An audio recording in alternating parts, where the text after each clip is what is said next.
Good morning and welcome. I'm Jean McKnight, co-chair of this Housing Plan Working Group. Natasha Espada, who's here also, is the co-chair, and we both serve on the Needham Planning Board. And this is an open meeting of the Needham Housing Plan Working Group. It's our first meeting, and it's being conducted remotely, consistent with current state regulations, and is being recorded. Public access to this meeting is provided by Zoom, but this meeting will not have public comment. For those participating in the meeting, please be aware that others are able to see you and hear you, and that anything you share or state will be a matter of public record.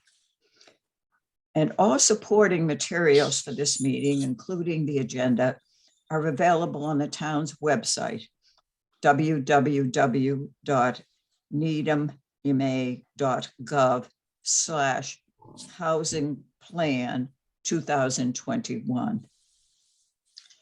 So first, I'll introduce our staff. Then I'll introduce myself again and say something about what motivated me to want to volunteer to be in this effort. And then I'll ask all of the other members of the committee I'll introduce you, and I'll kind of go around by how you appear on my screen, so we'll be kind of random to you perhaps. But just to say a couple of sentences about your background and your interest in this study.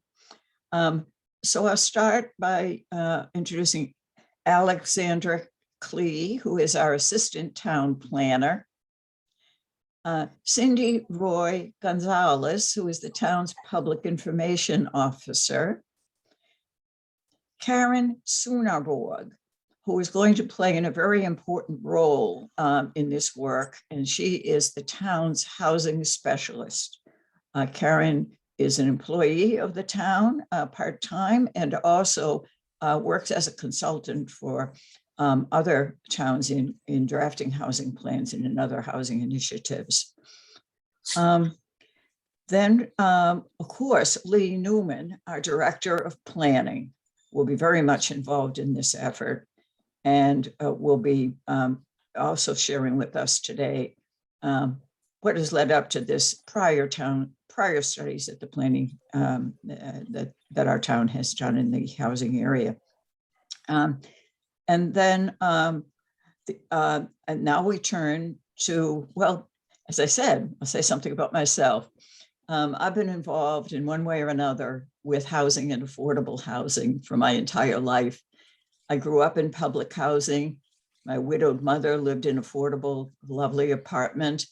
In the town where I previously lived, actually the town of Weston, I was on the Affordable Housing Committee back in the late 70s, early 80s.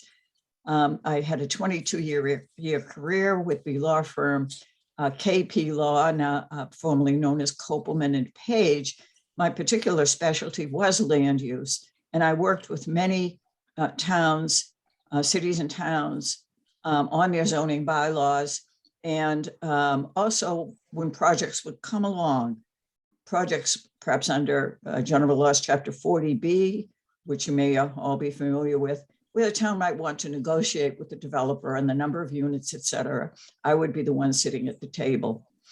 And I particularly enjoyed my work with Cape Cod towns because they were very eager to have more affordable housing in their towns. And the job would be to encourage and assist developers to build that housing. And of course, I continued that by that interest in zoning and land use and housing by being running for and being a member of the Needham Planning Board for the past 15 years.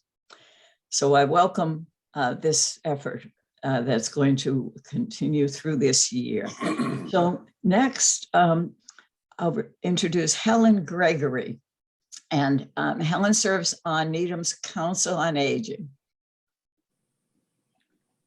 Good morning, thank you. So I'm happy to be joining this committee. I've been a lifelong resident of Needham, well, I should say almost lifelong resident, spent some time in Denver as well.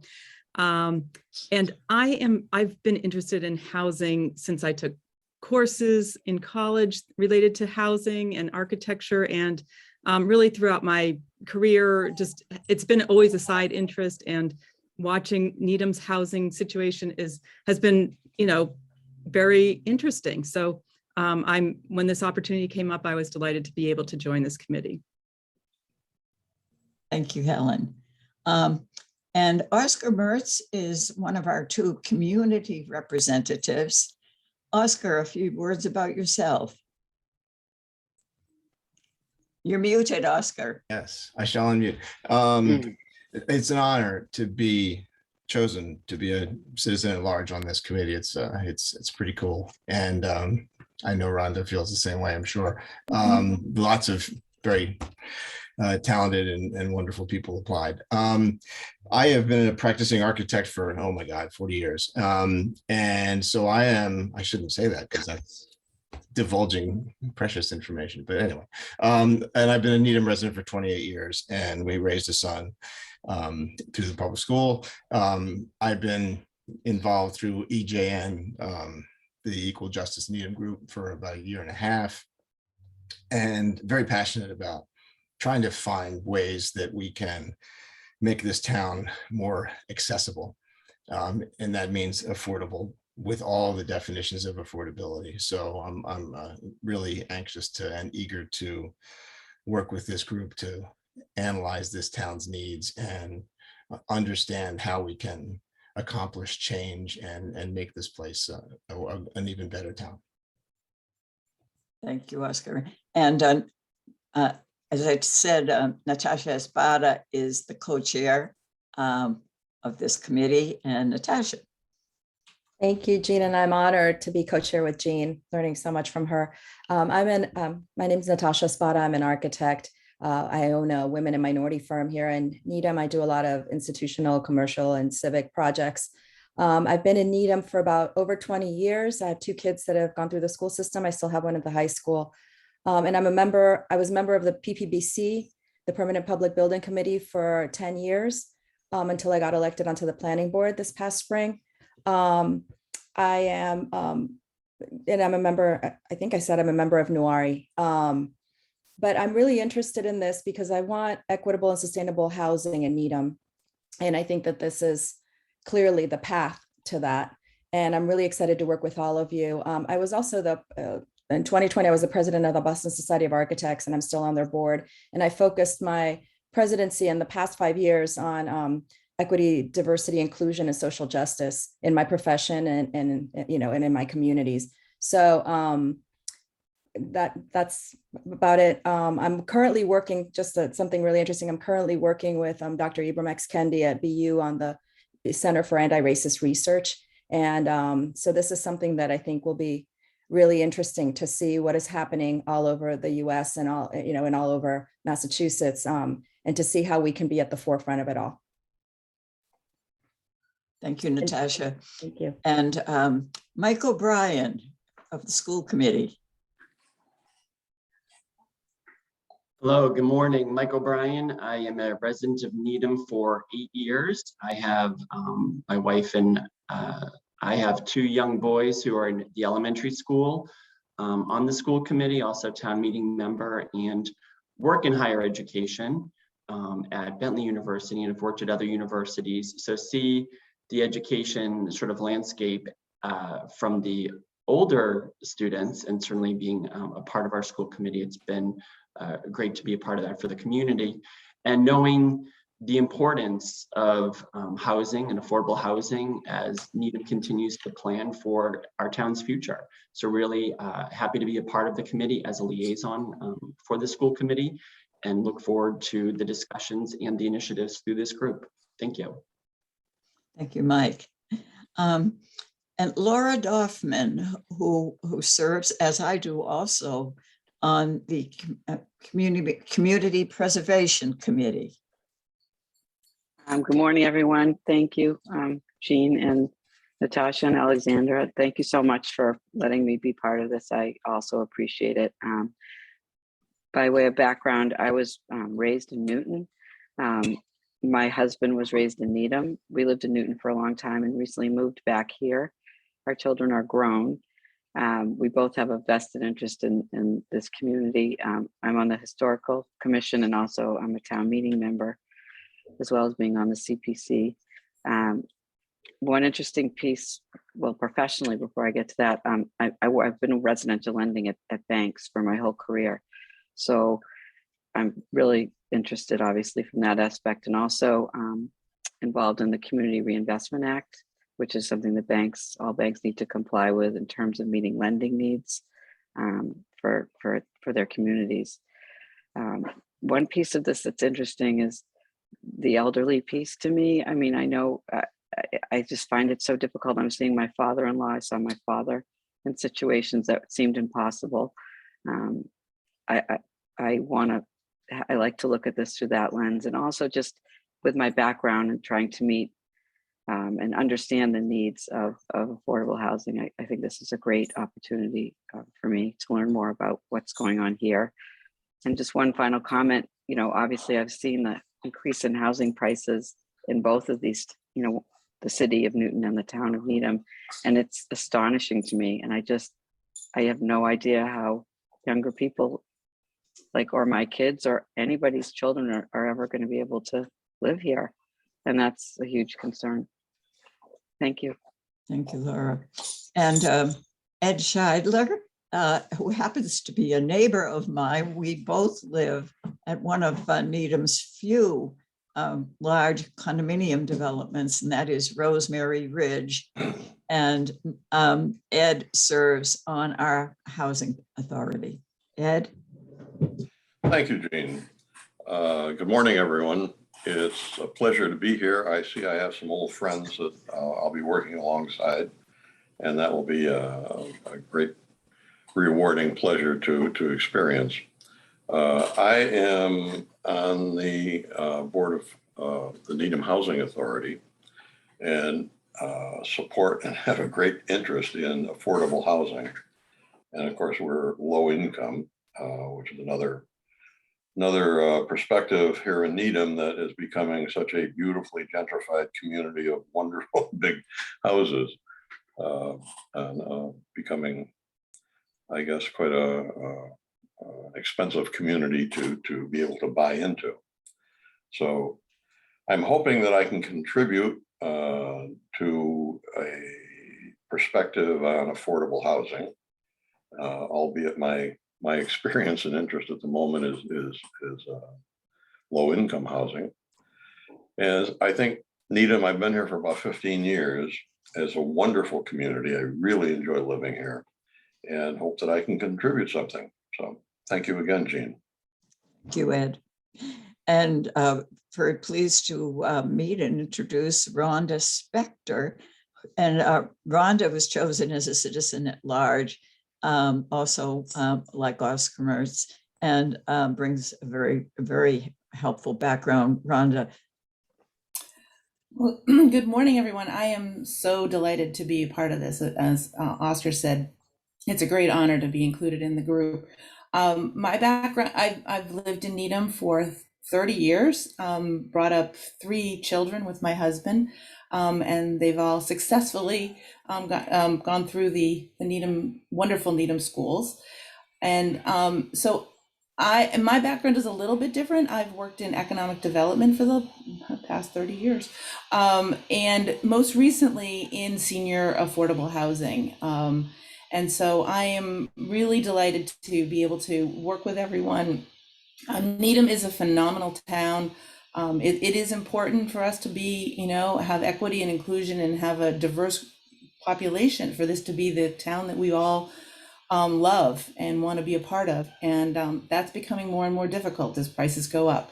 So I think we want to, I'm really excited about being creative with everyone and coming up with ways for Needham to be the town it has been and even better because going forward. So Thank you for including me in the group. Thank you, Rhonda. And Dan Matthews, of course, our member of our, longtime member of our select board, is on the committee. Dan, you are muted, Dan. We get this technology going. My name is Dan Matthews. I grew up here in Needham. I've mainly worked in law, government, and politics during my time, and including a lot here in Needham. And as Jean said, I serve on the select board. Housing is important because it's a necessity, and the kinds and the way that housing works in this mixed economy that we have with some government support and a lot of market activity affects the community. So I've been involved in housing issues in various ways.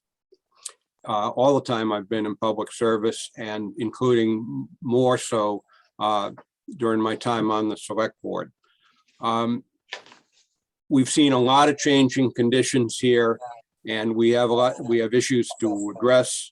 We've had some experience with some things that we've done that worked really well, some things that didn't work that well. And the planning board asked for 2 members from the select board to volunteer for this committee. So Marcus and I did. And I don't have all the answers, but I'm sure there are things that we can do, and I hope that I have something to offer. Thank you. Thank you, Dan. And Ed Cosgrove from the Board of Health. Welcome, Ed. Yeah, hi. Yeah, I'm Ed Cosgrove, and I'm representing the Board of Health on this. There's a close association between health and housing. If you don't have adequate housing, it's very difficult to have a healthy lifestyle. And I'm concerned about the trends in Needham. I've lived in Needham for 50 years. We moved here when I got a job 50 years ago. We moved from Ohio, and I am just amazed at the changes in the town, both price-wise and in terms of the housing stock. I see more and more houses that ordinary middle-income people could afford to buy being just torn down, just destroyed, to build these giant, I call them garage mahals. And it's clearly influencing the makeup of the town, economic makeup of the town, but it's also destroying the diversity in the town. When I moved here, and I've lived in the same house for 50 years, we had people on the street who were firemen, policemen, teachers, as well as lawyers, doctors, and business people, because of the mix of housing. And now you look at the mix of people on the street, and the only people who are in public service still living on the street are people who bought their house the same time I did. And I'm just concerned about that. Just the loss of diversity in the town. And I'm also concerned about the condition of the town-owned housing down on Chambers Street and in those areas, because I think that the town's going to need to take a serious look at that in the coming years. So I'm just very concerned about all of those things, and looking as I said before, from a health perspective. I'm also a member of the Council on Aging, and I'm looking at people like me. Where are we going to go when it is time for us to move out of our houses? It becomes increasingly difficult to stay in town and find something that you can afford. So I'm concerned about that as well. So as a consequence, I'm very happy to serve on this committee. Thank you, Ed. I didn't realize you also serve on the Council on Aging. I'm very pleased that we have 2 members of the Council on Aging serving on this committee. Tim McDonald came on after I introduced our town staff. I'm very pleased that Timothy McDonald, Director of Health and Human Services for the town of Needham, is joining us for this meeting, and hope he will continue his involvement. Comment that our health department and our Board of Health and our Council on Aging was very helpful starting back in 2017 in really starting the initiative for accessory dwelling units. And I know that the health department and the Board of Health really cares about particularly the welfare of our older people in town. So welcome, Tim. So finally, Carol, perhaps Carol had to break away for a minute. Oh, there, Carol, good. Just wanted to introduce you. Carol Pichetti of the Finance Committee. Hi. Yes, go Hopefully ahead. you can all hear me. My name is Carol Smith Pichetti. I'm a town meeting member, representative of the Needham Finance Committee. I'm a 30-year resident of Needham. I raised 4 children in Needham. I've been active in many town and philanthropic and volunteer organizations within the town of Needham during my time here, and I'm really passionate about the town, and I'm honored to serve on the Finance Committee. When this group is being put together, they asked for an interested representative of the Finance Committee, so I happily raised my hand. As a Finance Committee member, I've generally taken on most of the zoning article bylaws for the Finance Committee. I was involved in the discussion on the early initiative on ADUs. And so I'm really excited to participate in this committee for the perspective of the Finance Committee. I have a background in finance. I'm a 27+ year career at Fidelity on the investment side. And I've spent the last 5+ years doing development, fundraising for schools in the area. So. Very good. Thank you, Carol. You mentioned bringing the perspective of the Finance Committee, and that reminds me to mention that at a subsequent meeting, I'm not sure if we the next meeting, but one of our early meetings, I'll ask each of you who come from committees to describe what you think the particular concern or interest of your committee is.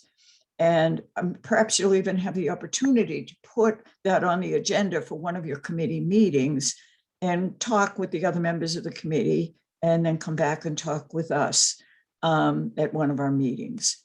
So thank you all so much for your willingness to serve in this committee. And now we'll turn to the second item on our agenda, that is the overview of our study goals. And I'll pass the gavel also to Natasha, and she will continue with the role of chairing the meeting and starting by presenting that overview. Thanks, Jean. So really quickly, two items that we want to talk about to get this started is why are we doing this and what are the goals? And then I will pass it over to Karen to talk more about it and just kind of and lay out what our work is for this year. So why are we doing this? So the town of Needham has really not had an approved housing plan since 2007. And I know we've made considerable progress in producing affordable housing since then. I think we added 894 new affordable units, and which surpassed the state affordability goal of 10%. However, despite reaching this threshold, the town recognizes that the community is changing and evolving, and the town needs to engage the community, review the evolving needs, and set equitable and sustainable goals and priorities for the housing plan, which is why we're here. So due to this, the town has determined that it should revisit its housing agenda by obtaining updated documentation on the local housing dynamic and preparing a housing plan to strategically address the identified priorities and the housing needs. So the goals is to create a housing needs assessment first, create visioning and inspirational goals with the community next, and then create a strategic plan and finalize that strategic plan to take to town meeting. So with that, I'm going to hand it over to Karen to give us more detail on all of this work.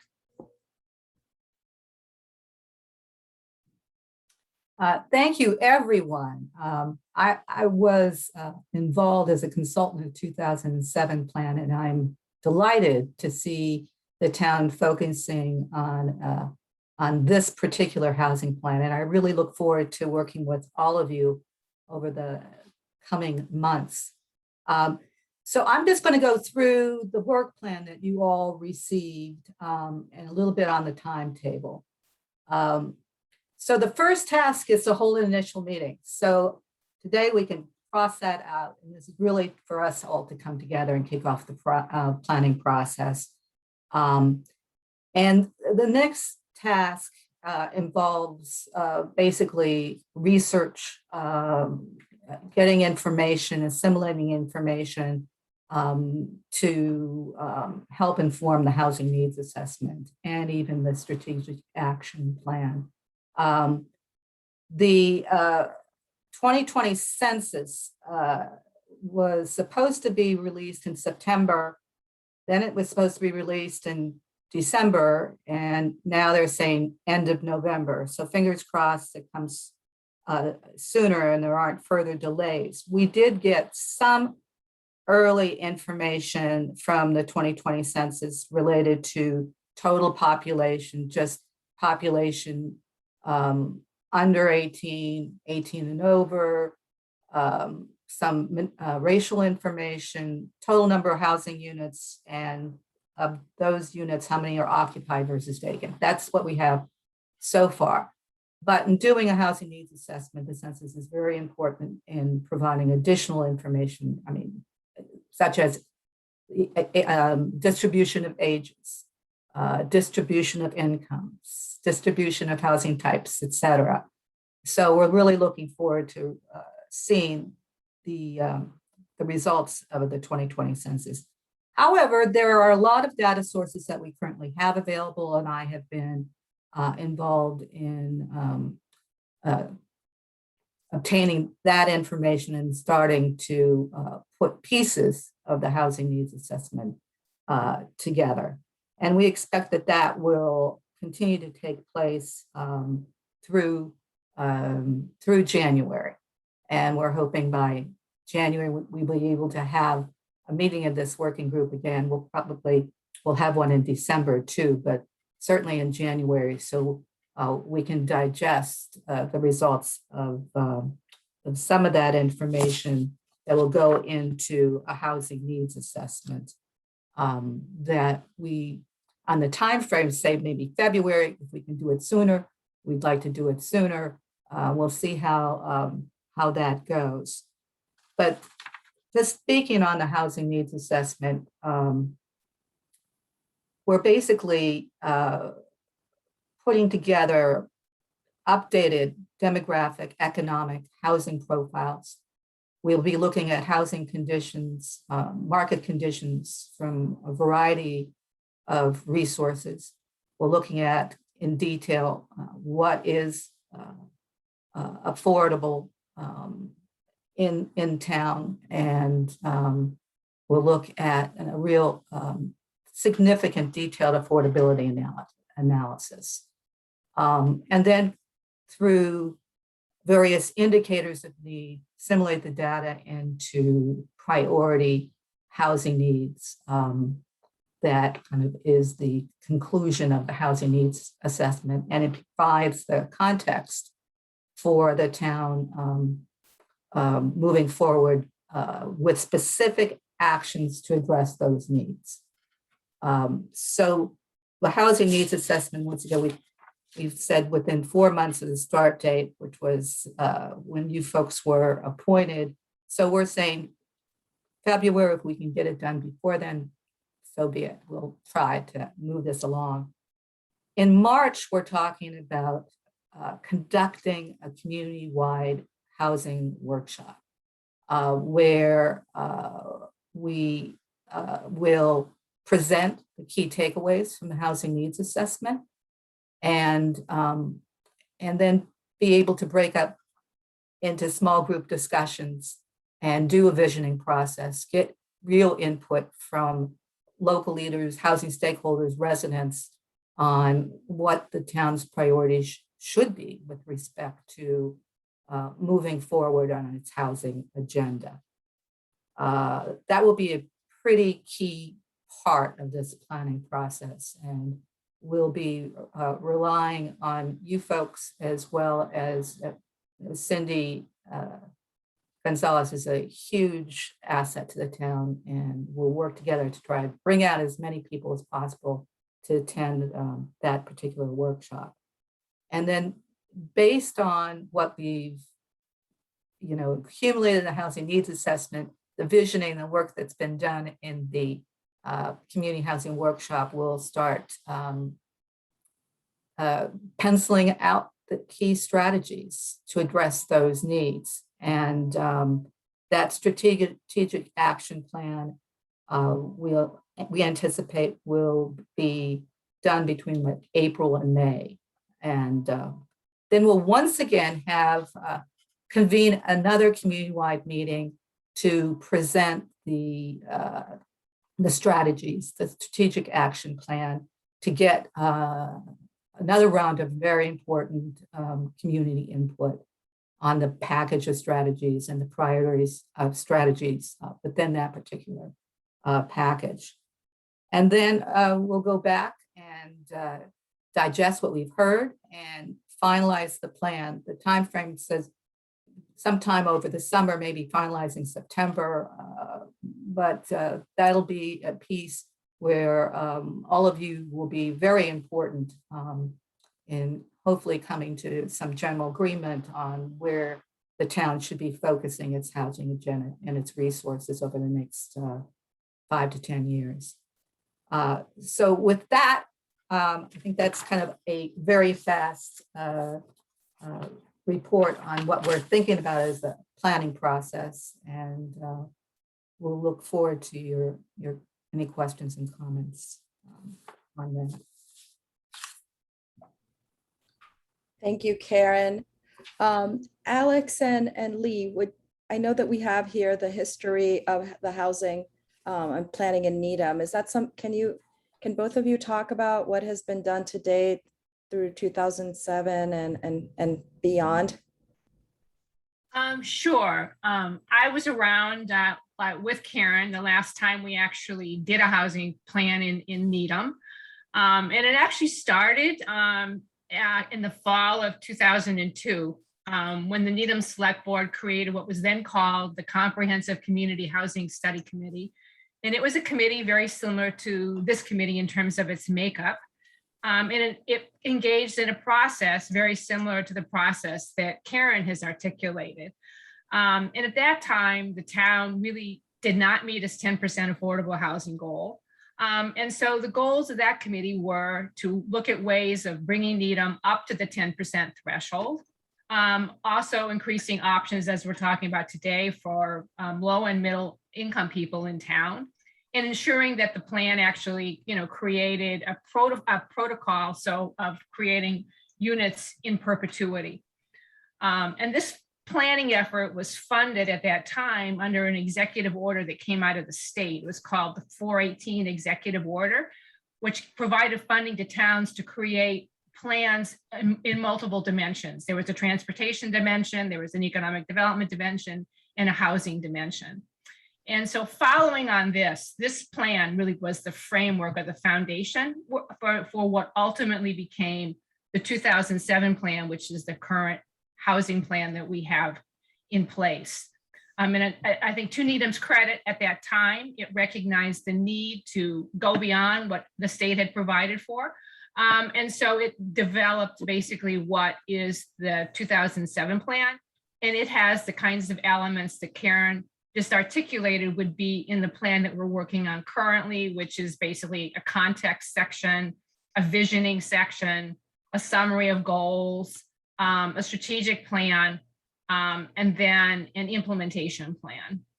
And so I just want to talk a little bit about, because I think sometimes when you see a problem, you kind of lose sight of the fact that you have made some progress toward goals, and Needham has made some accomplishments. I just kind of want to recognize them. And so I think the first accomplishment was that the town did increase its affordable housing stock above the 10% threshold. And we're now at 12.7%. I think the other thing the town did during this timeline was it increased the number of rental units that it had, where we're predominantly a single family town. We did add, approximately 1,000 rental units during that timeline, a quarter of which are affordable. And we did implement some key zoning, which provides for mixed use development in Needham Center along the Chestnut Street corridor, in the Garden Street district, in our neighborhood business districts, which enable housing and mandate that a certain percentage of those units be affordable. And I think they're most recently on the Muzzy property or the Channel 5 Muzzy property that was just rezoned. We implemented a provision that allows for multiple family housing to be built at that location.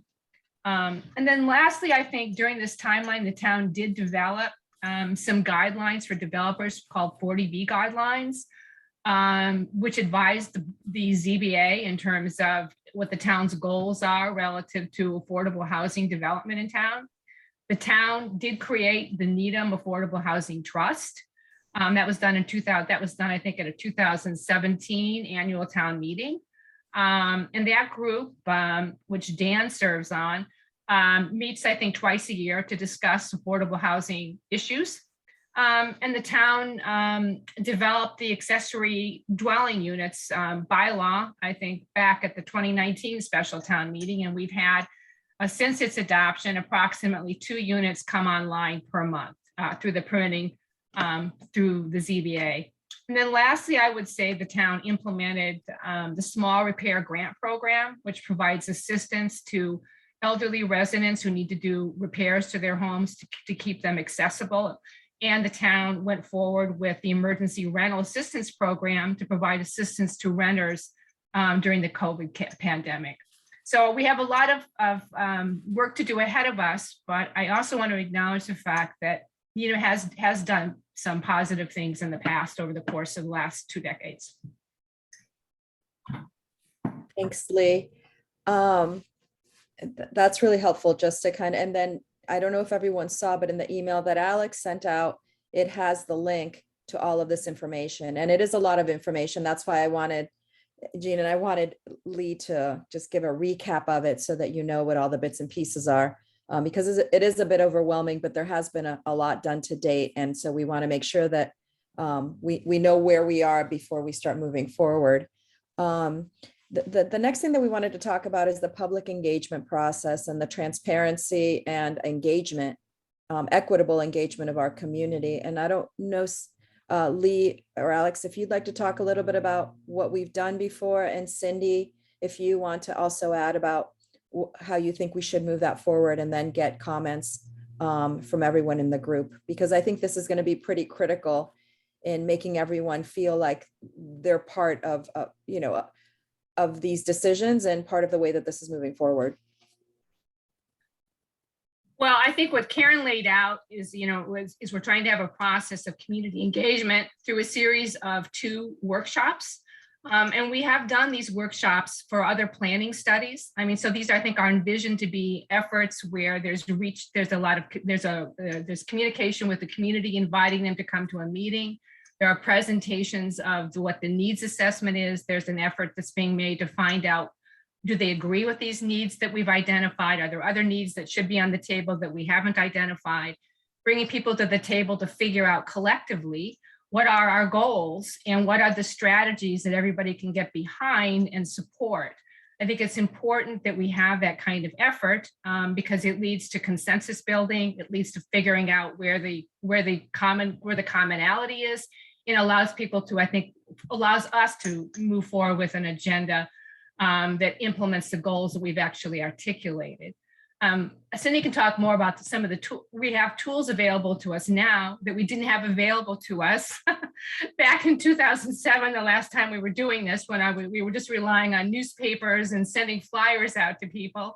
And so we're very excited about having Cindy on board to help us use social media more effectively to communicate to the public where we are in the process. So I think we envision having a website. She can talk about that. Posting all of our meetings with their materials and the videos of the conversations that we're having, and how the materials that we're developing, and trying to encourage people to participate in these workshops and engage in the process. And so I think I'd like to turn it over to our information officer, Cindy, who has a lot of expertise in this area.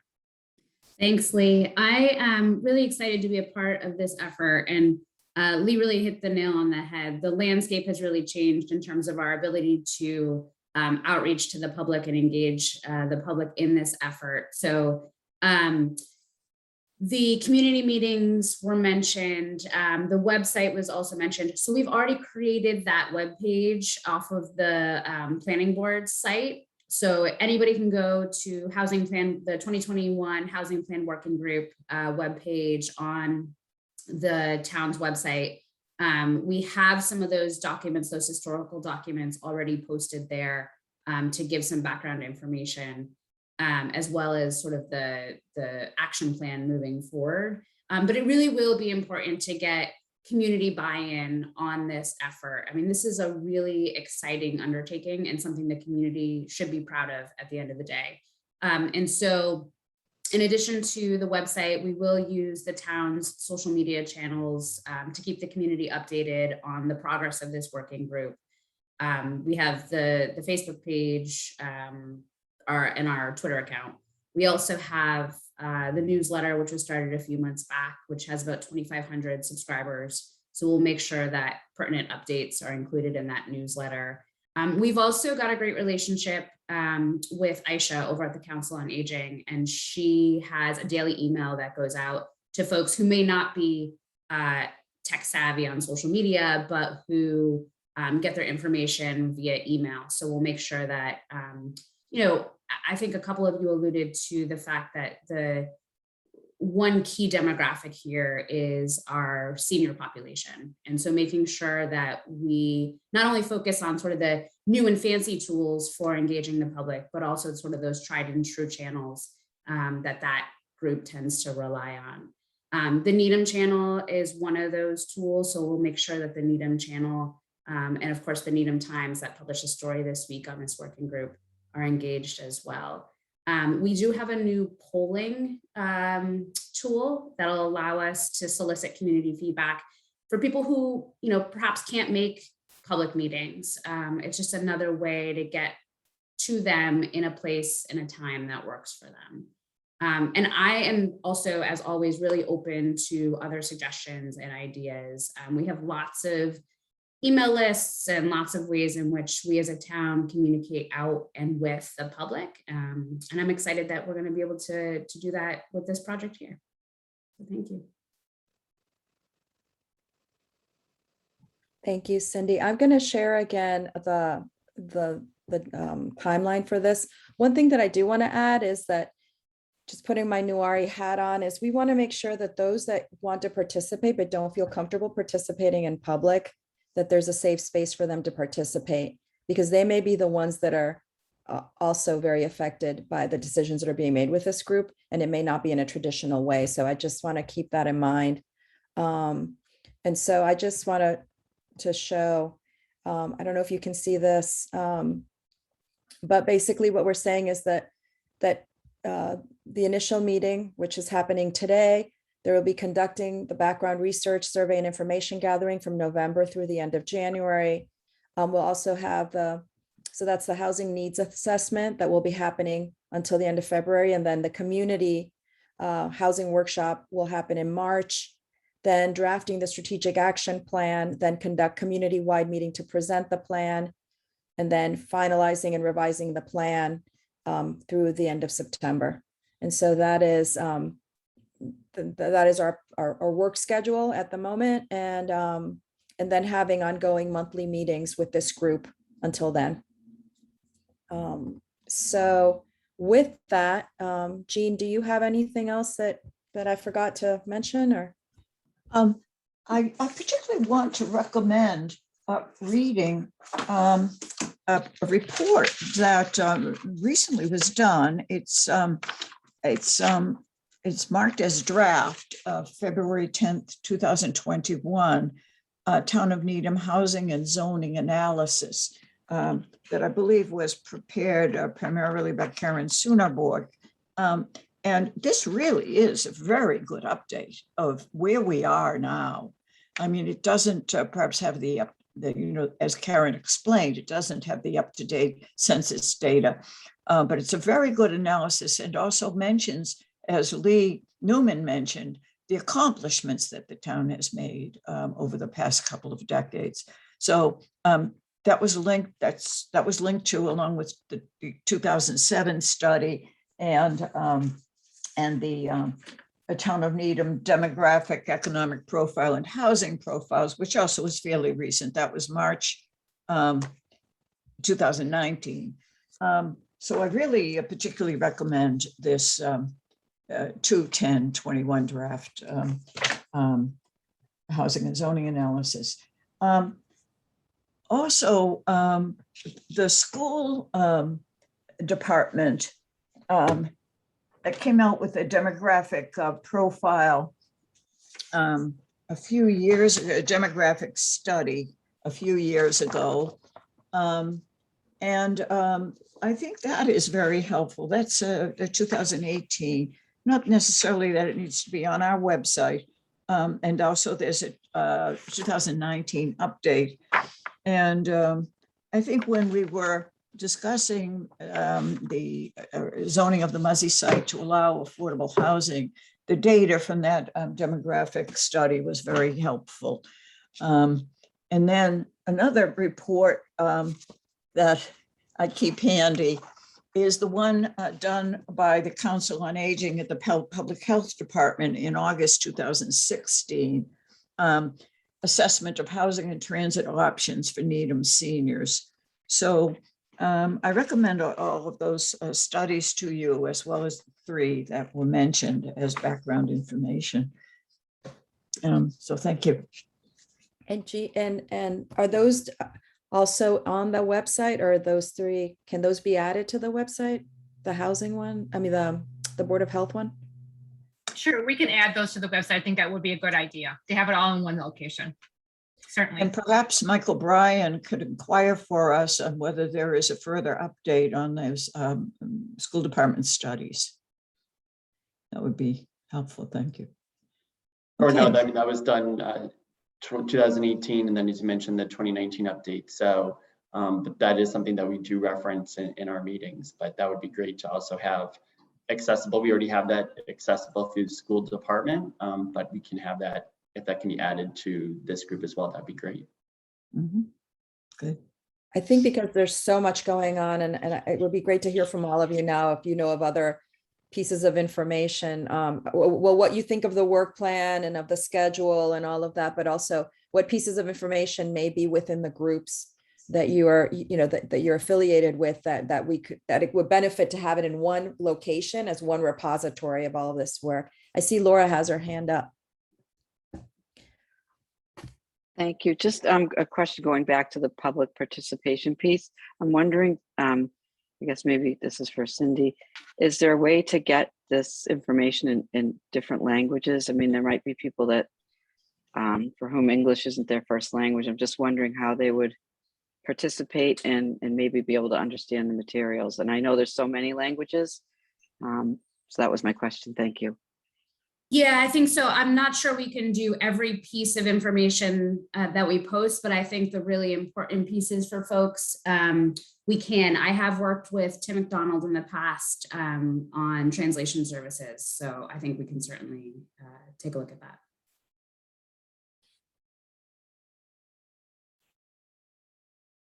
Thanks, Thank you. Laura. Oscar, I see your hand up as well. Yeah, just one other point of reference or research document that we were looking at with, it's very specific to ADUs, but it was interesting. The Pioneer Report that Amy Dane authored, it was for the Pioneer Institute, the state of zoning for accessory dwelling units. And that was 2018. There's some pretty broad data, which is really interesting to extract from, but it's perhaps a little out of date. So what was done by the Board of Health is also very interesting because their research was very focused on some a smaller group of towns that were more socioeconomically aligned with Needham. But the broader Pioneer Institute report by Amy Dane is good. That's available online. I can share it with you guys, but you probably already know where it is. I think it would be great if everyone would share all of this. I think Alex or Lee, I mean, who is we should send it to everyone, but can someone be in charge of making sure that all of it goes? Okay, Alex. Send it to me, and you all already have my email address. So yeah, send me all of this, and then I'll put it onto the website, and I can work with, Cindy and Lee to organize it, or make sure that everything's there. But I'm happy to be the point person. And I think with all this information, we could review it and kind of do a bullet points of all the different documents, whatever, eventually, so that we can do the cliff notes of it, because it can get really overwhelming. And instead of not being able to process it, maybe we can just distill it a little bit better. But we want to make sure that we, from what I, gathered from speaking with Jean and Karen and Lee and Alex, is that we don't want to reinvent, or we want to kind of understand where we are in this place and time, to not have to spend our energy creating those things that are already out there. And so then moving forward, that makes us more efficient and put our resources in the right place. Any other thoughts or questions? Or Dan? Thanks. I'll take a couple of minutes. I have five comments because I read the materials. So, but listen carefully, because my fifth comment will actually give you people a chance to not have to listen to me so much going forward, hopefully. The first may seem like a small point, but it's important to me, and it affects my work on the select board and has affected other town agencies. On the list of stakeholder participants, and Oscar mentioned also his involvement with Equal Justice Needham, includes EJN along with the Housing Authority, the Council on Aging, the League of Women Voters. EJN is not registered or incorporated in any way complying with the laws for political or charitable organizations. There are many good people that work with EJN, and Oscar is here, and that's great. And people have a right to come and speak to us. Those individuals all have a right to participate. And if there are people who feel that they need to participate anonymously, there can be a way of doing that. But you can't come and say that you represent an organization that has an opaque membership and leadership structure. This is an issue that's come up before, so I'm being a little strict about it now because I'm surprised that it is still with us. Including recent submissions to town meeting and so on.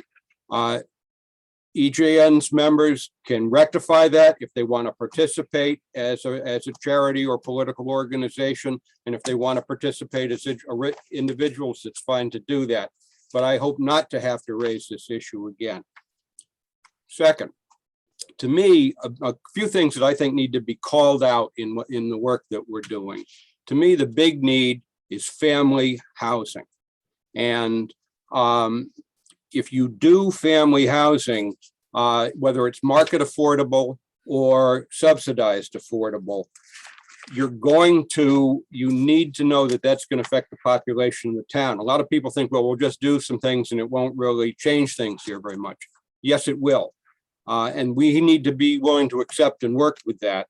But that does, setting aside all of the NIMBY stuff that you're going to hear about traffic and parking and noise and everything else, there are infrastructure needs that are affected, particularly schools associated with family housing. That has to be planned for in advance. We've talked about, for example, the school enrollment and capacity projections. We do have those, and they're excellent, and they really work very well, but they are all based on current housing and expected development under the existing zoning and policies, which we are talking about changing. So that kind of thinking has to be included. The third is, I hope that the members need to become mindful of the 10% standard, which is if you've got 10% count of what's called SHI, subsidized housing inventory count, the town has a high degree of control over its zoning. If you're below 10%, outside developers can come in and propose things that will add housing under Chapter 40B. I can tell you from my experience, and this would be a longer discussion, that 40B does offer some potential, but it has significant drawbacks. And we've got hundreds of 40B units, apartment units in town now. That's not, for me, an area that we want to emphasize. Plus the fact, if you drop under the 40% count, or under the 10% countable units, you're imposed to developers coming in. And the last time I had to look at a developer in one of those meetings, I don't know how many of you folks were there. I know Lee was. There were 500 units, 500 residents in the room, and they were mad as hell that the selectman wasn't doing enough to stop this affordable housing. So we need to find a way that meets, I think that's an important standard. And when we talk, for example, thinking about ADUs, and I'll just take it to the micro, that the ADUs, I think there's a lot of, I'm in favor of looking at the ADU bylaw because we adopted it in a very conservative form and it makes sense to look at expanding it. But almost certainly the ADUs that are built here will not be countable as SHI units because they are not fit within the definitions of state law for that, because they're not going to be means tested and they're not going to be awarded by lottery to people on a waiting list. So you need to make sure that if you're going to add ADUs, you need to have an idea of how many and how you're going to get other SHI count that's going to keep you at that level. That is my opinion. You could go the other way and say, who cares? But that should be a conscious decision of the committee. A fourth is that one thing that I don't see here, there are really two affordable housing crises in one way of breaking it down. There's a shortage of subsidized housing, and we've got a lot of work to do on that. And Ed at the Housing Authority, that's our #1 subsidized group in town. And there's some great things happening there that we will hear more about and the town can be helpful with. But although I'll prick one thing that Ed said, the town doesn't own that housing. The Commonwealth does through the Housing Authority, an independent state agency that Ed is a trustee of. But there's also a market affordable housing. The idea, most of the housing, like go back to you again, Ed, when you bought your house, you came in and you bought it on the open market, but it wasn't arranged that you could afford. That was because the big thing that's changed is the supply and demand curve is hopelessly out of whack, because most of the towns are what they call built out. Every lot is built on, therefore the supply doesn't keep pace with the demand. That's why you have to talk about greater density and so on. But you have to balance that supply demand curve regionally, because no one town can do this can really impact that without huge disruption. And even then they probably wouldn't. For example, some of these studies that we'll see, and Jean references some good ones, the projected need between now and 2030 to balance the supply and demand curve. And I keep talking about this like it's freshman economics, but it is. That supply, the fact that the supply is short is why market housing goes up faster around here than the consumer price index. To get it so that that doesn't happen anymore, there are lots of different opinions, but the estimate is that for the greater Boston, let's say inside Route 45, 495 area, you need between 50 and 100,000 units between now and 2030. That's way, way more. When we thought we did a lot when we did 1,000 apartments here. So this has to happen in conjunction, and one of the big obstacles is there are 101 separate zoning authorities inside Route 495. We had to, I think our plan ultimately has to involve some discussion about how we're going to coordinate or assist in regional action to have common planning, because there's kind of a prisoner's dilemma that affects those 101 communities. They all figure if they act, they're the ones that are gonna have to build the schools on their own dime, and everybody else is just gonna go on their merry way. No, we had to think regionally, or how we can coordinate with state action or something of this nature. That's got to get into the plan. I don't see that called out here. And then the final thing is, tune in on Thursday night, 7:30, or come on down to Powers Hall when Reg Foster from the Housing Authority, Jean, and I've already lost one of our participants. Oh, Karen Sonnenborg. I'm so sorry, Karen. And I are going to be doing a presentation about kind of trying to get some thinking going about trying to help the public get a little better handle on some of the basics of affordable housing. Jean is going to talk about the inclusionary zoning plans, which are something that the planning board has done. Reg is going to talk about the housing authority and its challenges and opportunities. And like I say, if you come on the 28th, then when I start talking like this at the next meeting, you can say you already said that, and then I'll take my hand down. Thank you. Thanks, Dan. What time on the 28th? It is, I'll mention, Okay, it's at Jean. 7:30 p.m. It is going to be held in person at Powers Hall. And this is a forum sponsored by the League of Women Voters. And all are welcome. It will be televised. It will not be a hybrid kind of thing where you can call in and with questions from outside. But we hope to have a good turnout, and it'd be wonderful if everybody in this committee felt like coming to it, because I think it will be a worthwhile forum. That sounds good. And Cindy, that's on the Facebook page and everything, or will it be? It is not, but I will, I'll add it to the newsletter and to the Facebook page. That would be great, because one of the things that I hear from people, and we're so happy that Cindy's here with us, is that there's all these great things happening in town, and the communication sometimes hasn't been up to speed with it. And so we're so lucky that Cindy's part of our group, because there's so much going on that we want to make sure things don't fall through the cracks. And this seems like a really important one, especially for those in the community that want to be involved later on. Jean can plug this whole group and talk about all the work that we're doing and setting the timeline for when we will be engaging the community and make sure we get as much input as we can. Any other? Cindy, if you don't have the flyer for that, let me know and I'll send it to you. If you could, that'd be great. Thanks, Jean. All right, I will then. Sure. Any other comments and questions from the group? Oscar? Thank you, Dan, for your points. I would love to talk to you a little bit more about your first one, because I think it would be beneficial offline, maybe to just have a talk about that.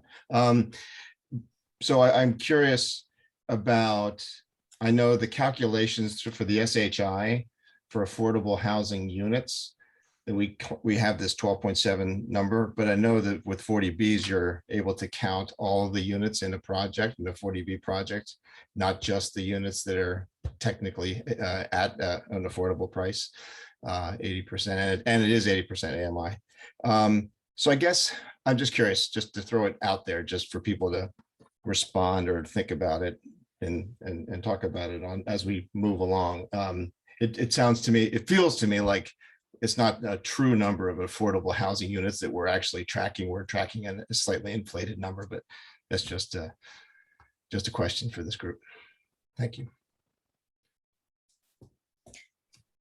Is that a question or a statement, Oscar? Just because I don't have an answer for it, so I don't know if I should. I think it's more a question I have, and wondering if others have it as well, and how do we address it? Because it seems to me to track true affordability, and Dan, you pointed it absolutely perfectly. The definition of affordability is broad, right? It's technically affordable for low or moderate or deeply affordable, it can be referred to. And then there's the actual lack of affordable choice in town, which is just getting higher. The average cost of homes is going higher and higher. So there's less and less choice. Yeah. Thank you. Dan. Yeah, I can speak to that a little bit. Yeah, the SHI is subsidized housing inventory count. And that's the standard that the state uses. And it is a technical thing that allows some units that are actually market units to count. And for example, as in my example, it is likely that ADUs, even though they might be less expensive in real life, will not count. These are the way the rules work. The advantage of having not all of the market units in 40B developments count, but those that are rental do. And I think there's probably maybe two or three reasons there are policy factors of that. One is certainly rental units in a community like Needham, even at high rents, are easier to, or they're more accessible and have lower barriers to entry than ownership housing. Second, part of the issue with subsidized housing is who's paying the subsidy. There's a big problem with 40 years of the federal government largely having backed away from the table. In these, like the Modera, the rents of the subsidized units are actually paid for by what is effectively a surcharge built into the market unit. So there's a kind of an equity thing of we're all into this together, you're getting some credit. And then there's just this thing of these are the rules. Those units count towards our 10% SHI. That is not our total amount of subsidized housing. We just have to know that. But maintaining that 10% SHI is important because it allows us to control our own destiny to a certain extent and not have conflict. And it leads to another issue, which is we talk about it would be desirable to have some subsidy levels. You mentioned that the Modera units, for example, those are for people in the 80 to 100% band. We'd like to have deeper discounts. To get deeper discounts, you've got to say, where is the money coming from? Because these are all, the 40Bs are all really in the market economy. The subsidy comes from somewhere. Where does the subsidy come from to drive that down to lower levels? That's a question that you had to answer. Now, in the case of the housing authority, that's covered. The state brings in extra dollars to help balance out what the tenants are not able to afford, and there's no capital cost because the state already owns the land. So one area of possible growth in our subsidized housing is the housing authority actually owns some extra land that is actually buildable if we can get through all the other hurdles. So it's a legitimate question, but the answer has a few nuances to it. So thank you. And I'd be happy to talk to you about that first point. I know it's an important one and I'd like to go slow and try to get it right. Natasha, may I mention something? Absolutely. I also want to say with regard to the difference between the 10.7% countable units and the number which are actually restricted as affordable, which I believe is 6.7%, that in its reports, in the reports I mentioned that we should all read for background, the town has been very forthright in presenting that lower percentage as the percent that is restricted as affordable. I mean, the town undertook, and you can see it outlined in the 2007 housing study, the strategy to bring us up above 10%. It's been very effective. And I think the town has benefited from that strategy very much. But I don't think we've been trying to hide anything on the data. You'll see it presented right in those reports. Thank you, Jean. That's really important to say. One thing just to let everyone know, Marianne Cooley sent me for January, the census data, the 2020 census data, and kind of percentage of ethnicity. So I'll share that. That's one piece. The other piece is, I know that the school department, or the school committee, has done a lot of work on projections for schools and all of that. When I was on PPBC, when we did the master plan, we looked at capacity of the schools. And so has there been an update on that, or should I reach out to PPBC and see if there's any new data on that? Regarding the schools right now, I mean, at this point, and in my role being a member of the school committee, I'm happy to participate just because as the town knows that we're undergoing a potential big initiative with new schools and looking at Mitchell and Pollard and High Rock and thinking about all of this. So it is very timely to be a part of this conversation. The schools, for the most part, as they're built now, are pretty much at capacity. And so as soon as SUNITA was sort of being planned and it was projections, and it's already at where it's at. And as we think about housing developments and what that might look like for the town, how that might impact specific elementary schools in that community, or more broadly with the high school or the middle schools. So the projections now are that we're going to continue to see some increase over the next few years, but that there may be some plateauing perhaps, but that's at our current housing capacity. And if we increase the capacity of our housing, how would that perhaps impact the design of these big initiatives that we're undergoing with a potential renovation to Pollard or a new Mitchell, or how to rethink High Rock? So a lot to think about. Thank you. And I see Rhonda, your hand is up also. Yes, hi. I just wanted to comment on what Dan had been saying earlier, is that the importance of all of our work being in context of what's possible, right? What's just coming up with a plan that doesn't have any basis in what can be actually done is obviously critical. And I think, I don't know if on Thursday you're going to be talking about financing through tax credits. I mean, all of what we're talking about here is 40B, which is a permitting strategy, but it's also what's the financing strategy. What you're talking about is private 40Bs where developers come in and they build 100 units, and if they build 25 of those and make them affordable for people at 80%, they can build anything they want with the other 75%.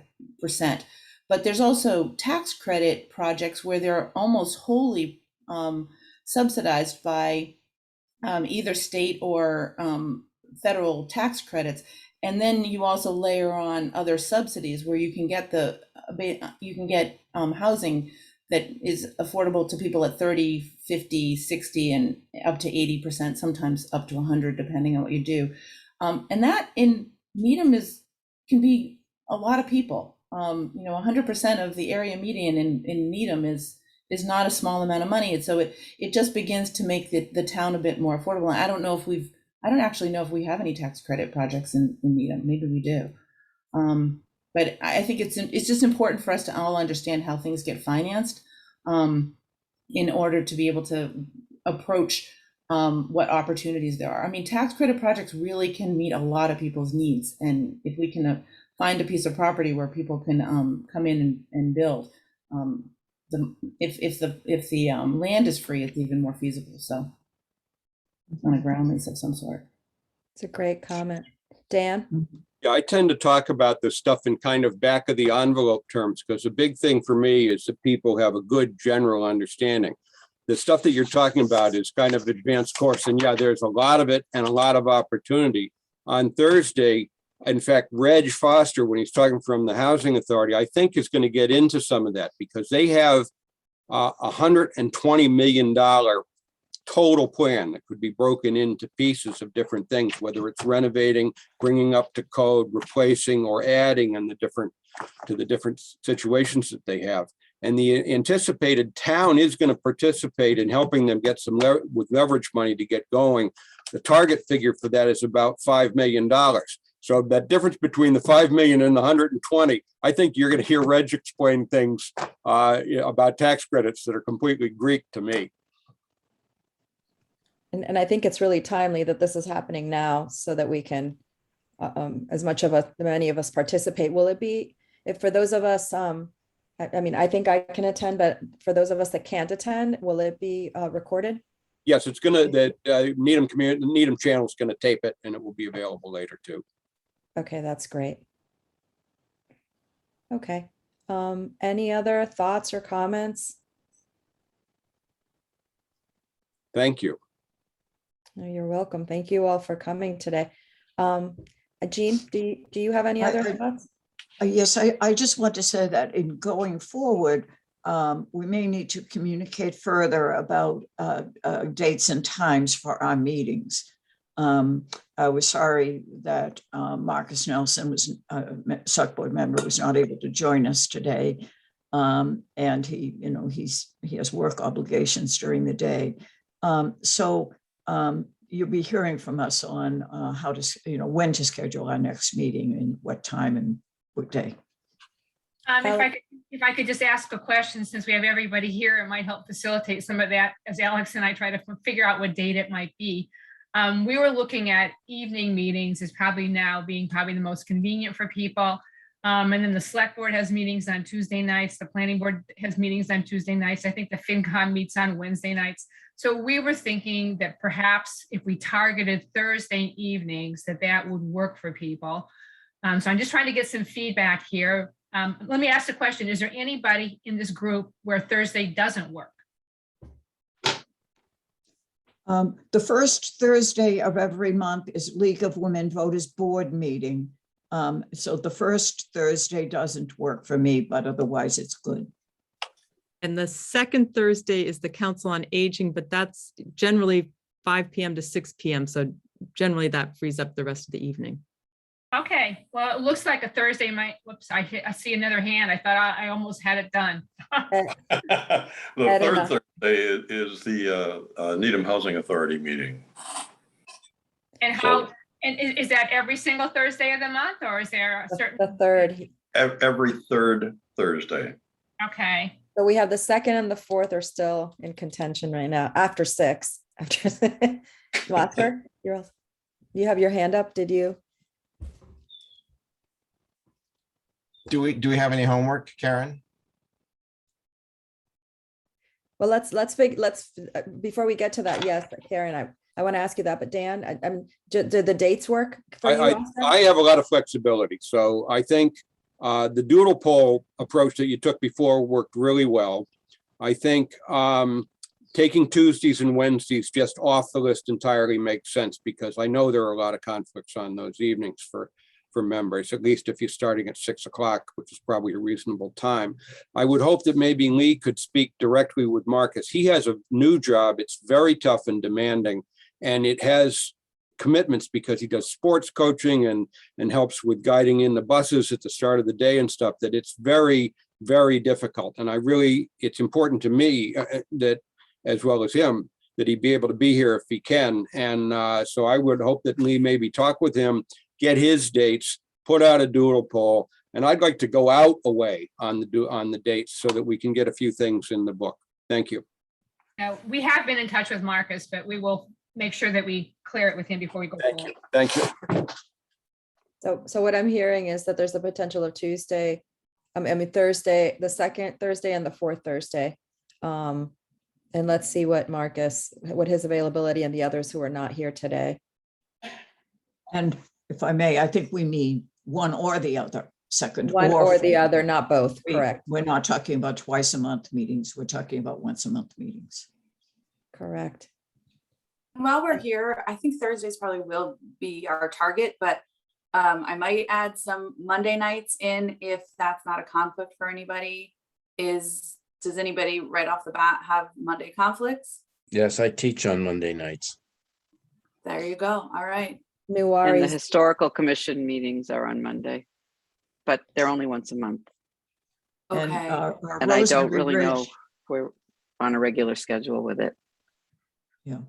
Ed Scheidler and I both serve on the Rosemary Ridge Board of Directors here at the condominium. Those are once a month, Monday nights, usually the first Monday of the month. And Nuari tends to be on Monday, not okay. Thursday sounds like the best. Thanks, everyone. Thank you. And then based on what Oscar just said, I'd just like to say if everyone can go through the information that they have from their committees and any information that they have that they would like to put on the website as shared information. Beyond that, Karen or Lee, any thoughts on any other homework that you want us to do for the next meeting? I would suggest just going to the new website and looking at through those documents and becoming more familiar with that information would be very helpful start. Great. Any final comments? No, just be mindful of everyone's time. It's 10:24. Jean, is there a motion to end the meeting? Yes, I will move that we adjourn this meeting, and we'll do a roll call vote, as we will do in any votes we have going forward. I'll go around the screen. Helen Gregory, Aye. Oscar Mertz, Aye. Natasha Espada, Aye. Mike O'Brien, Aye. Ed Scheidler, I, Rhonda Specter, Aye. Ed Cosgrove, Aye. Dan Matthews, Aye. Laura Doffman, Aye. and I am aye, so we are adjourned. So thank you all. This has been really great and really excited about this. And Thank you, just a everybody. quick note is you're going to be receiving appointment letters from the planning board notifying you of your appointment in a formal way and asking you to get sworn in by the town clerk. So once you get that, please go get sworn in by the town clerk. It was okay that we had our meeting without it because we didn't take any votes on anything, but we'll just want to get that done before we go too far. So. Okay, thanks for that. I'm glad you mentioned that, Alex. Okay. Thank you. Thank Thanks, you everybody. all. Thank you. Have a Have a good good day. day. hi, everybody. Bye.